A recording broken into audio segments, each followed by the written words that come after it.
নমস্কার, আমি শিউলি। আজ বানিয়ে নেব চিকেন কারি। তাহলে চলুন ভিডিওটা দেখে নেওয়া যাক। সব কোটা রেডি হয়ে গেছে। এবার আমি আদা, রসুন, কাঁচা লঙ্কা সব একসঙ্গে বেটে নেব। পেঁয়াজও দিয়েছি আমি একটা, যেহেতু চিকেন কারি বানাবো তো ঝোলটা একটু গাঢ় গাঢ় হবে।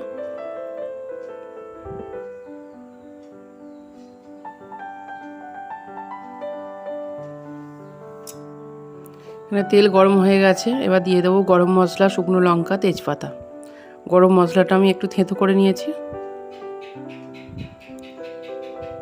গোটা গরম মশলা একটা সুন্দর গন্ধ বেরোয়। তেলেতে ভালো করে ভেজে নিলাম। এবার দিয়ে দিলাম কেটে রাখা পেঁয়াজ। পেঁয়াজটাও ভেজে নেব।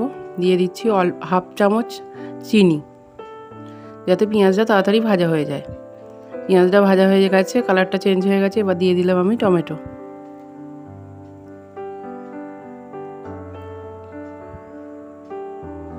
এবার বেটে রাখা আদা, রসুন, কাঁচা লঙ্কা, পেঁয়াজ সব পেস্টটা দিয়ে দিলাম। দিয়ে দিচ্ছি লঙ্কার গুঁড়ো, কাশ্মীরি লঙ্কার গুঁড়ো, হলুদ গুঁড়ো। চিকেন কারি একটু ঝাল ঝাল হলে খেতে খুব ভালো লাগে। এবার মশলাটাকে আমি খুব ভালো করে কষে নেব। এবার দিয়ে দিলাম আমি পরিমাণ মতো নুন। এবার চিকেনটা দিয়ে দিলাম।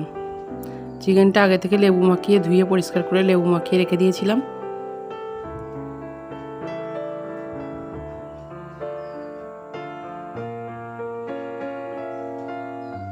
বেশ খানিকক্ষণ ধরে কষে নেব।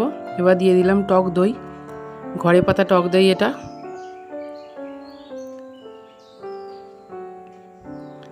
দিয়ে ভালো করে কষিয়ে নিলাম।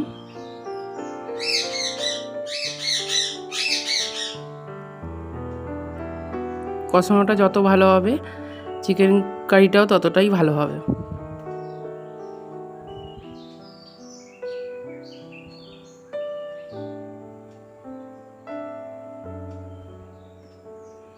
খুব ভালো করে নেড়ে দিচ্ছি।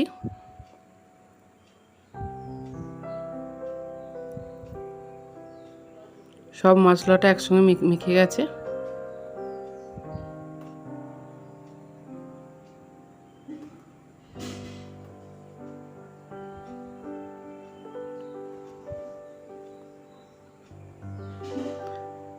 এবার দিয়ে দেবো আমি সানরাইসের গরম মশলা। গরম মশলা নয়, ওটা মিট মশলা। যেহেতু আমি গোটা গরম মশলা দিয়েছি আর গুঁড়ো গরম মশলা দেবো না। একটু চাপা দিয়ে দিলাম, দিয়ে গ্যাসটা কমিয়ে দিলাম। কতটা গ্রেভি রেডি হয়ে গেছে। নিচের দিকটা একটু লেগে যাচ্ছে, তাই বারবার নেড়ে দিচ্ছি।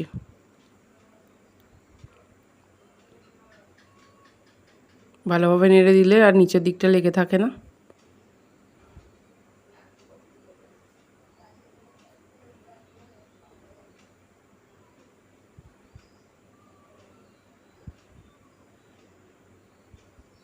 আবার চাপা দিয়ে দিলাম, একটু গ্যাসটা কমিয়ে দিলাম। এবার ঢাকাটা খুলে একটু নেড়ে ছেড়ে দিয়ে দিলাম অল্প পরিমাণ জল।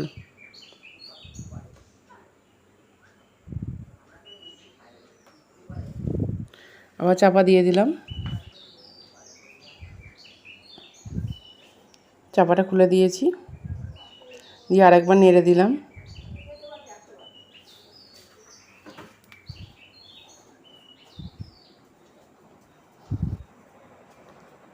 চিকেন কারি প্রায় শেষের দিকে।